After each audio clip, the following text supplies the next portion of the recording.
తెలుగు చలనచిత్ర జగత్తులో నటనకు నిఘంటువు అని, విశ్వనటన చక్రవర్తి అని పిలువబడే ఏకైక నటుడు ఎస్వీ రంగారావు.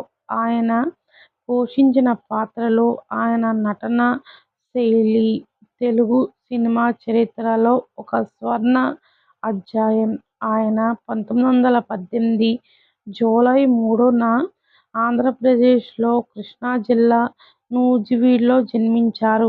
బీఎస్సీ వరకు చదువుకున్న రంగారావు గారికి చిన్నప్పటి నుంచి నాటకాలన్నా, నటనన్నా ఎక్కువ మక్కువ.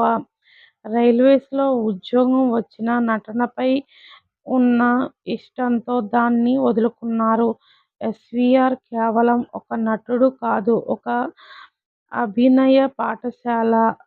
నటుడిగా, విలన్గా, పౌరాణిక పాత్రల్లో సహాయకుడిగా ఆయన చేసిన పాత్ర లేదు. రావణాసురుడు, ఘటోత్కచుడు, కీచకుడు, హిరణ్యకశిపుడు, దుర్యోధనుడు ఈ పాత్రలలో ఆయన తప్ప మరొకరిని ఊహించుకోలేము. షావుకారు, బంగారుపాప, తాత మనవడు, దేవదాస్ వంటి చిత్రాలలో ఆయన నటన ప్రేక్షకుల చేత కన్నీళ్లు పెట్టించింది.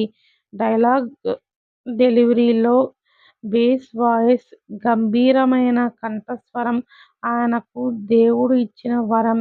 డైలాగ్ లేకపోయినా కేవలం కనుబొమ్మల కదలికలతో, కళ్లతోనే హావభావాలు పలికించడంలో ఆయన దిట్ట.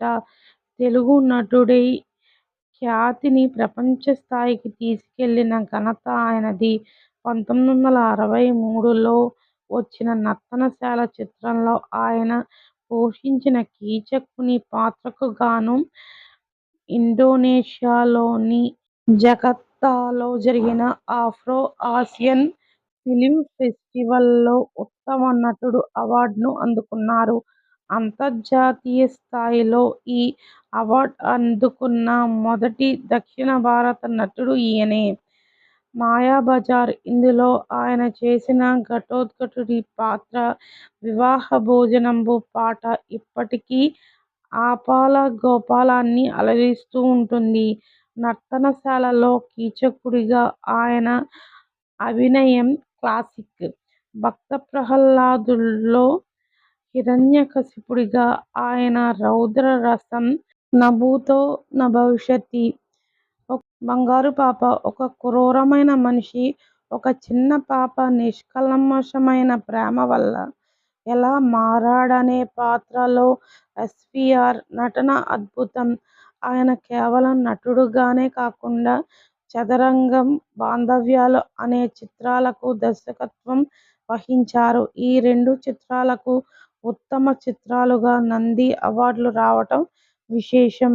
1974 జూలై 18న ఆయన భౌతికంగా మనకు దూరమైనా ఆయన పోషించిన పాత్రల రూపంలో తెలుగు సినిమా ఉన్నంత కాలం నటనకు నిఘంటువుగా ఎస్వీ రంగారావు గారు ప్రేక్షకుల హృదయాలలో జీవిస్తూనే ఉంటారు.